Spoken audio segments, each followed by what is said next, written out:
ఓం సాయిరామ్. బాబా భక్తులందరికీ కూడా నమస్కారం అండి. అందరూ కూడా సుఖంగా సంతోషంగా ఎప్పుడూ కూడా ఆనందంగా ఉండాలి అని చెప్పి ఆ బాబాగారి తరపున నేను కూడా మనస్ఫూర్తిగా కోరుకుంటున్నాను. ఈరోజు బాబాగారు అందించే సందేశం ఏంటి అంటే కనుక, తల్లి 80 లక్షల అదృష్టం ఈరోజు తాకను అనకుండా ఈ స్త్రీమూర్తిని తాకు తల్లి. లక్ష్మీ కటాక్షంతో జీవితంలో నీకు పేదరికం అనేదే రాకుండా చూస్తాను అని చెప్పి ఏదో తెలియని సందేశాన్ని ఈరోజు బాబాగారు మనకు అందించడానికి మన ముందుకు వచ్చారండి. మరి బాబాగారు ఏ సందేశం అందించినా కూడా అది మన భవిష్యత్తుకు పునాది అని చెప్పి మనందరికీ తెలిసిన విషయమే కదా. సందేశం వినే ముందు చాలామంది కూడా గురువుగారి గురించి అడుగుతున్నారండి. అక్క, ఎన్నో రకాల సమస్యలతో మేము సతమతం అయిపోతున్నాము, మీకు తెలిసిన గురువుగారు ఎవరైనా ఉంటే చెప్పండి అక్క అని చెప్పి అడుగుతున్నారు. పదే పదే నేను ఈ గురువుగారి గురించే ఎందుకు చెప్తున్నాను అంటే కనుక, నా జీవితంలో ఎన్నో రకాల సమస్యలతో నేను సతమతం అయిపోతున్నప్పుడు ఈ గురువుగారికి నేను కాంటాక్ట్ అయిన తర్వాత గురువుగారు చేసిన పూజల వల్ల ఆ కష్టాల నుంచి బయటపడి ఈ రోజున నేను ఆనందంతో సంతోషంతో జీవితంలో ముందడుగు వేస్తున్నాను. అలాగే మీ జీవితాలలో ఎటువంటి సమస్యలు ఉన్నా కానీ శ్రీ షిరిడి సాయిబాబా ఆశీస్సులతో జ్యోతిష్యం చెప్పబడును. గురూజీ శివరామరాజు గారు. Phone number 9959422552. మీరు ఇప్పటి వరకు ఎన్నో చోట్ల జ్యోతిష్యం చెప్పించుకొని మీరు ఆశించిన మార్పులు మీ జీవితాలలో జరగలేదని చెప్పి బాధపడి ఉంటారు. కానీ ఇక్కడ అస్సలు అలా జరగదండి. మీ సమస్యలు ఏవైతే ఉన్నాయో, ప్రేమ, పెళ్ళి, ఉద్యోగం, రాజకీయం, సంతానం లేక ఇబ్బంది పడుతున్న, భార్యాభర్తల మధ్య గొడవలున్నా, అప్పుల సమస్యలున్నా, శత్రువుల సమస్యలున్నా, అవేంటో మీరు గురువుగారికి వివరించి చెప్పినట్లయితే వాటికి తగిన పూజలు చేసి మీకు గురువుగారు రోజులలోని పరిష్కారాన్ని చూపిస్తారు. గురువుగారు చెప్పింది చెప్పినట్లుగా 100కు 1000% జరుగుతుంది. నమ్మకంతో కాంటాక్ట్ అవ్వండి. ఆలస్యం చేయకుండా బాబాగారి యొక్క సందేశం ఏంటో మనం తెలుసుకుందాం. తల్లి 80 లక్షల అదృష్టం అని చెప్పి ఎందుకు అన్నారో మనం ఈ చిన్న కథ ద్వారా తెలుసుకుందాం. ఒక ఊరిలో ఒక వ్యాపారస్తుడు ఉన్నాడు. ఆ వ్యాపారస్తుడికి తన భార్యకి ఎప్పుడు కూడా గొడవలు జరుగుతూ ఉండేవన్నమాట. చీటికి మాటికి కూడా భార్య అలుగుతూ ఉండేది. కానీ తన భార్య చాలా మంచిది.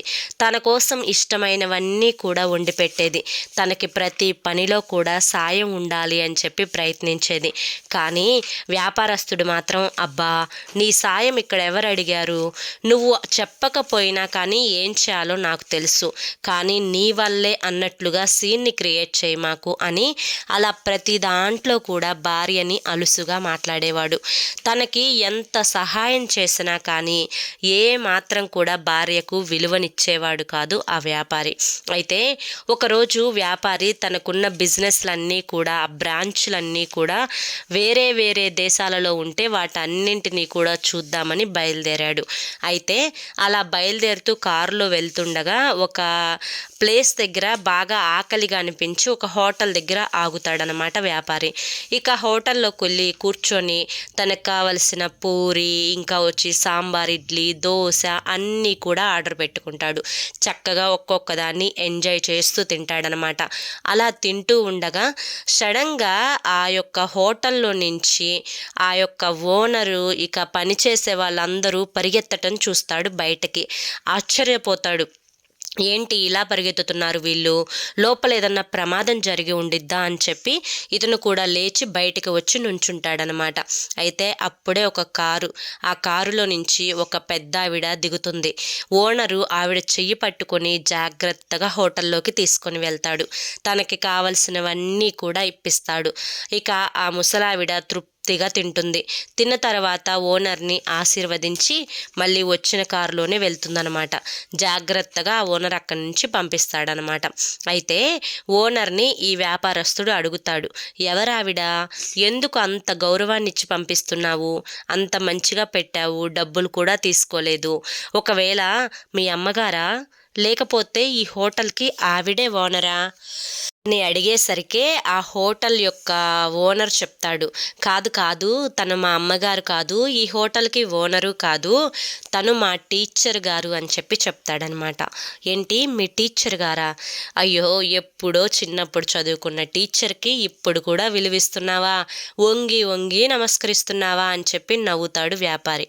అయ్యో అదేంటి సార్ అలా మాట్లాడతారు, టీచర్ ఎప్పటికైనా కానీ టీచరే కదా, తల్లి తండ్రి తర్వాత గురువే కదా, కానీ అందరి గురువులు ఇప్పుడు ఎలా ఉన్నారో నాకైతే తెలియదు. కానీ మా గురువు అంటే ఈ టీచర్ మాత్రం మాకు చాలా ప్రత్యేకమైనది. చిన్నప్పుడు మేము చదువుకునేటప్పుడు ప్రతి టీచర్ కూడా, అరే సన్నాసి, ఎందుకు పనికిరావురా నువ్వు, ఇంత మొద్దువేంట్రా, ఇలా అయితే ఎలా పైకి వస్తావురా అని చెప్పి తిట్టేది. ఆ తిట్లు విన్న ప్రతిసారి కూడా ఒక్కొక్కసారి ఏడుపొచ్చేది, నిజంగానే నేను దేనికి పనికిరానా అని చెప్పి. కానీ ఈ టీచర్ మాత్రం ఎంతో ప్రేమగా మమ్మల్ని, అరే పెద్దయిన తర్వాత మీరేమవుదామనుకుంటున్నారు, ఒక కాగితం మీద రాయండి అని చెప్పి చెప్పిందనమాట. అలాగే కాగితం మీద మేమందరం రాసి ఇచ్చాము. శబాష్, నువ్వు ఇది అవ్వాలి అనుకుంటున్నావా, అయితే దీనికి తగ్గట్లుగా ఇది చెయ్యాలి, నువ్వు చాలా గొప్పవాడివి అని చెప్పి అలా పద్దాకులు కూడా మా క్లాస్లో 40 మంది ఉంటే ఎప్పుడూ కూడా మమ్మల్ని పొగుడుతూనే ఉంది. చివరికి మా 10th క్లాస్ అయిపోవచ్చింది. 10th క్లాస్ అయిపోయే రోజుకి అసలు ఈ 40 మంది వేరే సెక్షన్ పిల్లలు కదా, పాస్ అవుతారా అని చెప్పి అనుకున్న వారందరూ కూడా నోటి మీద వేలేసుకునేటట్లుగా మేమందరం కూడా ఫస్ట్ క్లాస్లో పాస్ అయ్యాము. దీనికి అంతటికీ కారణం మా గురువుగారే, అదే ఇప్పుడు వచ్చారే ఆ టీచర్ గారే. ఇక మేము స్కూల్లో నుంచి వచ్చేటప్పుడు మా కోసం అందరికీ కూడా ఒక పుస్తకాన్ని రెడీ చేసి ఇచ్చింది. ఆ పుస్తకంలో మేమేమవుదామనుకున్నాము అవన్నీ, దానికి కావలసినవి, దానికోసం చేయవలసినవి అన్నీ కూడా ఎంతో ఓర్పుగా రాసిచ్చింది. ఇప్పటికి కూడా ఆ పుస్తకం నా దగ్గరే ఉంది. నేను ఈ రోజున ఒక హోటల్ని పెట్టుకున్నాను. నేను నెలకి 80 లక్షలు పైనే డబ్బుని సంపాదిస్తాను. ఒక జాబ్ చేస్తేనో లేదా ఇంకేదన్నా చేస్తేనో నాకు ఈ డబ్బులు వస్తాయేమో, కానీ నాకు ఇదంటేనే ఎక్కువ ఇంట్రెస్ట్. ప్రతి మనిషికి కూడా ఏదో ఒక పనిలో ఒక స్పెషల్ ఇంట్రెస్ట్ ఉంటుంది. కానీ ప్రతి ఒక్కరూ కూడా నువ్వు ఇంజనీరే అవ్వాలి, నువ్వు డాక్టరే అవ్వాలి అని చెప్పి అంటూ ఉంటారు. కానీ ఆ స్టూడెంట్కి పర్సనల్గా ఏది ఇష్టమో ఎవ్వరూ కూడా తెలుసుకోరు.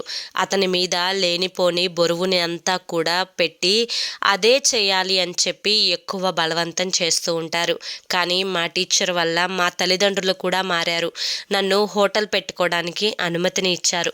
ఇవాల్టి రోజుల్లో ఇండియాలోకల్లా కూడా నాదే నెంబర్ 1 హోటల్. నా హోటల్లో క్షణం కూడా ఖాళీ ఉండదు. ఎప్పుడు వచ్చేవాళ్ళు పోయేవాళ్ళు, ఇలా నా హోటల్ అంతా కూడా లక్ష్మీ కటాక్షంతో మా యొక్క టీచర్ గారి ఆశీర్వాదంతో కలకలలాడుతూ ఉంటుంది అని చెప్పి చెప్తాడనమాట.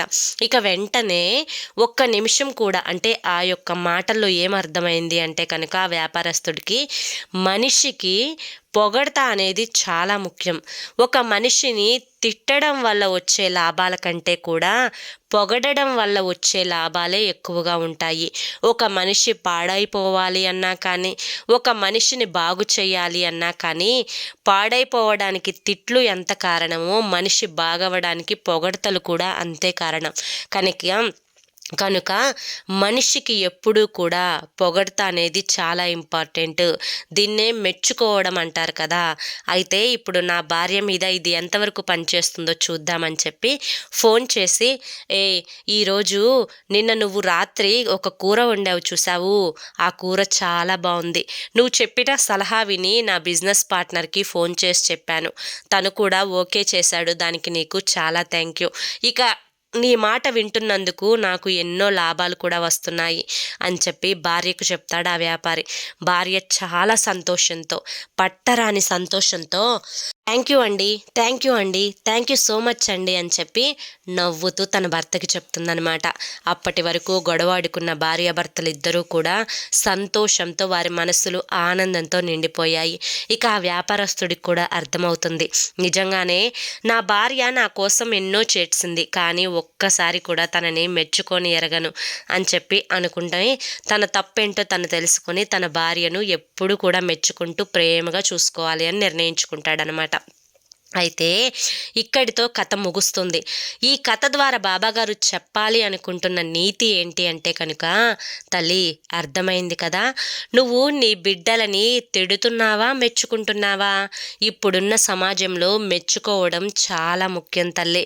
ఒక మనిషి నాశనం అవ్వాలి అంటే కనుక తిట్లు ఎంతవరకు పనిచేస్తాయో, అంటే నువ్వు చదవవురా, నువ్వు చెయ్యవురా, నువ్వు ఎందుకు పనికిరావురా అనే మాటలు ఆ మనిషి నాశనానికి మెట్లుగా ఉపయోగపడతాయి. అదే నువ్వు ఏదైనా సాధించగలవు, నీ దగ్గర ఆ సత్తా ఉంది, ఇది కాకపోతే ఇంకోటి చెయ్యి, నీకు ఏది ఇష్టమైతే అది చెయ్యి అనే మాటలలో చాలా ధైర్యం ఉంటుంది. మరి నీకు ఎందులో ఇష్టమో దానికి నా సపోర్టు ఎప్పుడూ ఇస్తాను తల్లి. దానికి అండగా నేను ఎల్లప్పుడూ తోడు ఉంటాను. ఇవాల్టి రోజున నెలకి 80 లక్షలు సంపాదిస్తున్నా ఆ హోటల్ ఓనర్ని చూసావు కదా, మరి నీకంటూ స్పెషల్ ఇంట్రెస్ట్ ఉంటుంది కదా తల్లి. నీకు కూడా 80 లక్షలు వస్తాయి అని చెప్పి నేను చెప్పను, కానీ నీకు నచ్చిన పని చేసుకుంటూ రూపాయి సంపాదించుకున్నా మనసుకు వచ్చే ఆనందమే వేరు కదా తల్లి. అర్థమైంది కదా అని చెప్పి ఈరోజు బాబాగారు మనకి చాలా చక్కటి సందేశాన్ని అందించారండి. ఈ సందేశంలో మనం అర్థం చేసుకోవాలి, కానీ ఎంతో గొప్ప అర్థం దాగి ఉంది.